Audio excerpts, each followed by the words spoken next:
Grossisten.com. Question for Johnny first. Can you walk us through your crime fighting experience from earlier today? Oh, here we go, guys. Put your seatbelts on. All right, so this is what happened. I was hanging out at my bat cave on, right? And okay, so check this out. We one of my co-managers, his name is Glenn, and he has a family that lives here in the New Jersey area. So before my fights, I like to find a really beautiful site, whether it's the top of a mountain, next to a stream, anything gorgeous, nature-wise. I like to, associate nature with different levels of energy and all this. But anyways, that's a different topic. So we find a place in Paterson, New Jersey, where there's a bridge, and there's a very powerful waterfall, and there's almost like a little mountain. And it was beautiful, but around this waterfall and everything, it was a really ghetto area. And as the guy pulls us up in his car, he's like, I'm in the passenger seat, Greg Jackson and Winkle John's in the back seat. He's like, listen guys, before I drop you off here, I want to let you know this is a pretty bad neighborhood, so you might want to be careful. And I'm like, dude, we're at, we're all MMA guys. And he's like, well, I'm just letting you know, a lot of people get mugged here. Just as he said that, I turned to pull off my seatbelt, and the guy, I see an old Spanish couple, like screaming, and they're like running. They look like they're out of breath big time. And I'm like, dude, they just got mugged. And he's like, no. And I'm like, maybe not, I'm tripping. You just put that in my mind. So Mike Winklejohn hops out of the car, and he's like, you guys okay? And then she's like, the guy he just broke my window open, and he took all my stuff, and he's running. And so I'm like, what? So Mike Winklejohn, without hesitation, he just starts running, right? And I'm like, holy crap. And then Greg Jackson, he just starts running. And they both start running. So I'm like, what is happening right now? So next thing you know, I have like sweatpants on, I have an iPod and my Droid X, my wallet. I'm like, what is, where am I? What's going on? So I'm like, okay, it's time for me to take action. So I take my hands in my pockets, I throw my stuff on the floor, and I tell our driver, I'm like, dude, take care of my stuff. I throw it on the floor, and I just start running, right? And I got these gazelle legs, so I'm running, right? And I'm running. And next thing you know, I catch up to my coaches, and I'm jogging, and there's a sprint, right? I'm like, so what are we doing? We're gonna catch this guy? And he's like, John, you get back. He's like trying to swim move me, like get over. He's like, get back. You don't need to be involved with this, right? And I'm like, nah, Coach God, trust me, man. I'll be okay. So then I put the jets on, I went TO on. So I put the jets on, and I catch up to the guy, like, how you doing?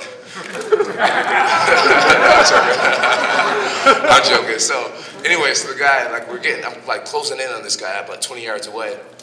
And the guy's like, you can see he's starting to get winded. So it's like, he got this stuff and he's running.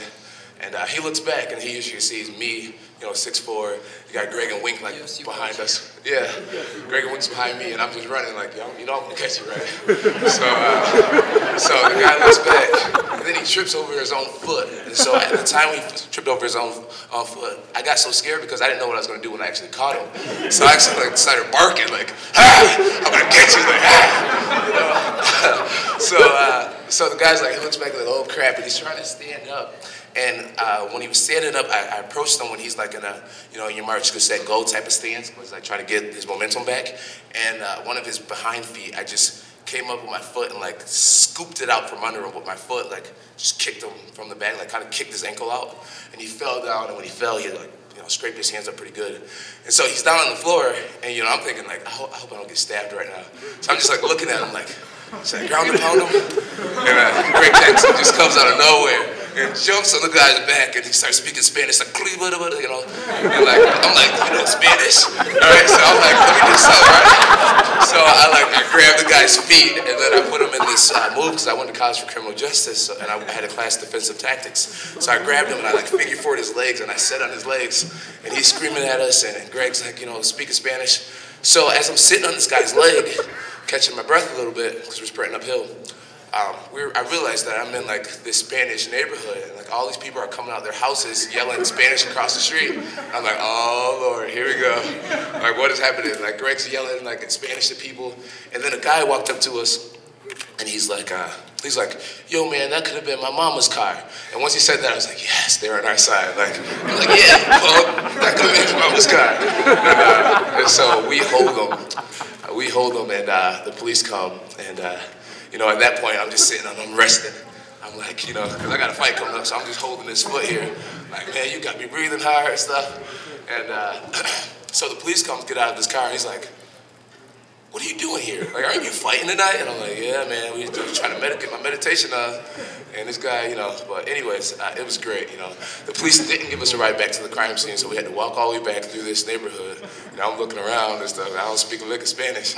So, yeah, it was pretty interesting. And the lady, she came, she's like, oh, it's so good to see people like you guys here to help me. You guys cared enough to chase that guy. And the police had told her that I was fighting and everything. She was like, you know, God's gonna be with you tonight, man. You're gonna do good. God bless you, son. I'm gonna watch you fight. And I was like, thank you, ma'am.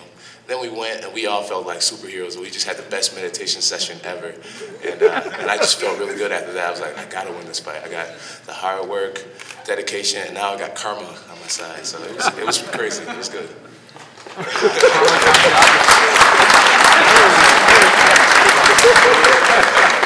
And the part that he's leaving out, his brother told me back in the dressing room that after they caught the guy, he was going, you know what? People work really hard for their stuff, and you stole it, and you shouldn't do that. You should choose a different path in life. He's over there preaching to the guy. What if that was your sister, and you just broke her car windows? Like, would you like it if someone did that to you? Like, Greg Jackson's like, you puto manico, like all these things.